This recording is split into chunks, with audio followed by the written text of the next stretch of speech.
They say that way up north, past the sea of shattered ice and well into the heart of Dragon's Fangs, there is a tavern.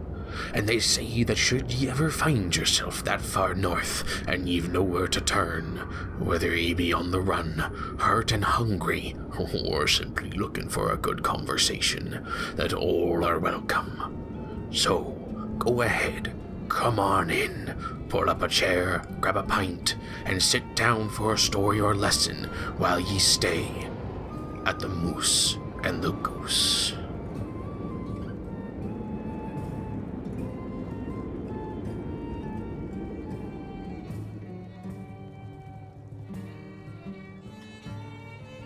I want to talk about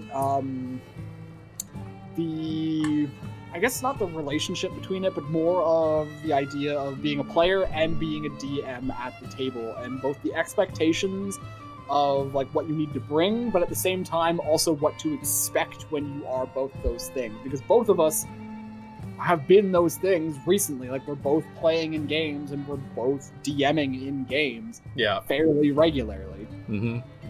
And both sides of the table have expectations and, well, responsibilities that most people don't get both sides. Most people, that's why you'll see on Reddit all the different memes where it's like, forever DM, where it's like they never need to play, or someone's a player and they just never DM because they're probably like, well, it's too hard or it doesn't seem fun. But it's fun, and both sides are fun, but both sides are fun for very different reasons, and both sides have very different, just everything about them. It's basically two different games at that point. It really is. It absolutely is. In terms of, like, when it comes to, like, playing, a lot of it, in my opinion, really relies upon a couple of things. One, the people you're playing with, and two, the person running the game. Oh yeah, I think that those things always kind of run from either way, because if you're a DM and you don't have a good group, it's not fun to DM for people who aren't fun to play with. Yeah. And fun to play with is obviously a subjective term. One person's fun is another person's boring, and vice versa. But I 100% agree with you. The people you play with are key, which is why for certain games you need to exclude certain people you play with. But if I had to ask you, what's your favorite? Would you rather be a player or a DM? Let's assume both situations you have an okay group to play with. What would you prefer to be? DM. Yeah? Yeah. The DM side of it? So right now I'm actually currently playing in, believe it or not, 3 fucking games. I'm playing in yours, I'm playing in mine, which I'm running, and I'm playing in another person's not D&D game, but Pathfinder. And yeah, in my experience, like, don't get me wrong, I do like being a player. I do. It's fun to just sort of let the reins be handed over to somebody else. But oftentimes I can't help but find myself being like, I would have done that differently. Which is shitty. Like, I hate having that feeling. It's very, like, not narcissistic, but there's an aspect of it where I'm just sort of like, but I can't help but be like, I should just let that go, because it's just a different style. But oftentimes I'm like, yeah, I would have done that differently. I do that pretty consistently too, where I'm just like, oh, is that really the check you want to do there? Kind of check, or, you know. And so a lot of D&D is freeform. Yes. In general, especially when you're a DM. And so I routinely have to bite my tongue when something is being done at the table when I am not the DM, because I'll be like, I know that's not the rule for that, or hey, there's actually rules for this, but I'm like, no, that's called being a rules lawyer, and nobody likes that person. Nobody likes that person. I'm just gonna bite my tongue and keep role playing, and then I have a lot more fun that way, because we don't stop the game dead to discuss a rule for 10 minutes. Which, if I'm going to give advice to anybody who listens to this, all 3 people, if you were ever a DM or a player, and a rule has been made at the table that is going to be adequate for whatever is going to happen, as long as it isn't going to drastically change the outcome, just kind of let the rule flow. Like, if it has something to do with your character and you know how your character plays and your DM doesn't really know and they just say something and you're like, actually, no, this is how it works, that's fine. But if there's, like, some minor thing going on, maybe raise the point, but if the DM's like, no, we're just going to go with this, just go with it. Because, believe me, nothing kills a D&D night like spending 5 minutes looking up a rule in a book and stopping everyone else's fun because you want to make sure your action is optimized. Right. I think the man himself once said, Gary Gygax, the rules are important, but not that important. Exactly. What do you prefer? Do you prefer to be a DM or to be a player? That's a really tough question.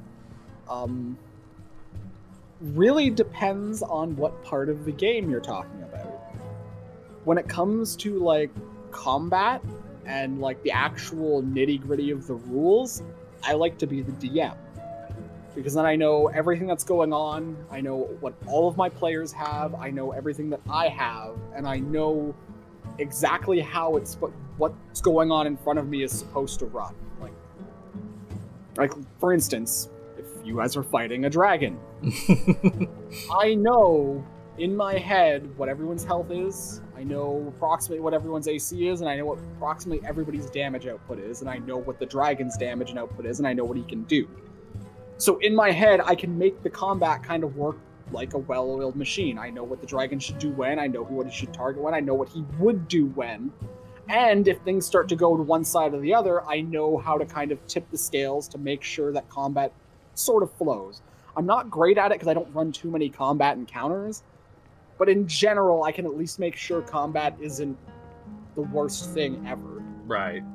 People still die from time to time, yes they do, but it wouldn't be fun if we were always alive.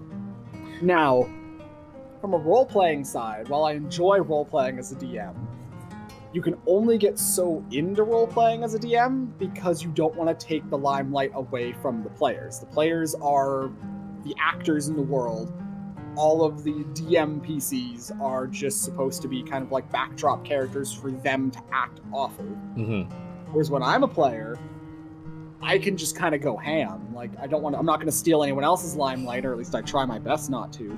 But when it's my time to shine, I can just do what I need to do. I don't really need to think about, is this encounter balanced, or, man, am I about to make a 5-minute speech that's going to bore all the other players? I'm like, no, I'm one of the players. I can take 5 minutes to make a speech, and I won't be mad when anyone else takes 5 minutes to make a speech. And so I think that's how it kind of shakes out for me. I really like the mechanical side of being a DM, but man, role-playing a character is just, there's nothing like it. Yeah, for me, I like being a DM for pretty much one particular reason. I really like it. I think it harkens to my love of like kind of like game design, because there's nothing more satisfying than laying something out and seeing people's enjoyment. I 100% get that. When the pieces like all fall into line, the feeling you get when you hear people like getting like into it is fucking awesome. I can't describe it any other way than just awesome. Yeah, it's a feeling to know that you have brought other people enjoyment by something that you have essentially designed and made for them to enjoy. I can definitely understand. There's nothing quite like that. Except for making an amazing character who writes haikus for all of her friends and recites them in the game, and then everyone gets to groan and, be like, why are you here? What? My character currently in the D&D game I'm a player loves to write poems, but I write intentionally bad, like, haikus. Got a sheet of them somewhere. I don't know where I put it. That's amazing. And then every session I try to bring, like, a poem or two to recite to somebody at some point and just be like, yep, there we go, and then I run away. That's great. I love it. It's things like that I like most about being a player. Because you can do that with NPCs, but again, you don't want to steal the thunder from the players. So even like NPCs that have quirks usually can only have like one quirk, and you bring it up like once or twice. Yeah. And then you stop. I find... Until the players bring them up. Yeah, I find... Thus far, I haven't had any real complaints with, like, the NPCs that I've come up with. I think it comes down to the fact that I make them almost very real in a way. Everyone has like a very unique voice. I do like a lot of just silly voices and shit for my NPCs. So whenever anybody comes across one, they'll almost immediately know who it is just based on the way they talk or the way they have a certain flair about them. So thus far, like, most of my NPCs are, I won't say over the top, but you can definitely tell they're like a character. And if what you're doing is what I'm thinking, it's basically everything is memorable without being overpoweringly like apparent. Oh yeah, absolutely. Like I think the craziest fucking thing was I was at one of my players' houses not too long ago before lockdown, and we were just shooting a shit, having a conversation, and somebody made a joke, and it almost like they were talking about a TV show they were watching. They mentioned something that happened in the game, and it's like, oh yeah, that character, that guy was really funny. He was kind of like this, and I'm like, oh, that was really weird. That was a strange thing that just happened. It was almost like you were just talking about something you saw on TV or you read in a book or something, and it has to do with a character that you remembered for a game. That's why there's a general rule of thumb that I try to stick to, and it's that people, like, you can make things very realistic. That's a type of gameplay for D&D, and it works, but people will remember moments or specific things that stood out to them and that they really liked more than they will anything else in a session. Yeah. Like, Session 1 of our game, for instance. I'm assuming you remember the NPC you talked to on the beach. yeah, that fucking guy killed me. Not literally, but, like, that dude was, like, fucking funny. Exactly, and you'll remember that guy, and maybe at some point in the future you may remember, maybe you won't, but if he's brought up, you'll remember who he is. But there are probably other things in that session where just be like, was that something we did, or was that something that happened? Or, like, would you remember what you got in the treasure chest at the end of the first dungeon? Right, yeah, I got I think I got an onyx stone, because I traded that in for, my adamantine dagger.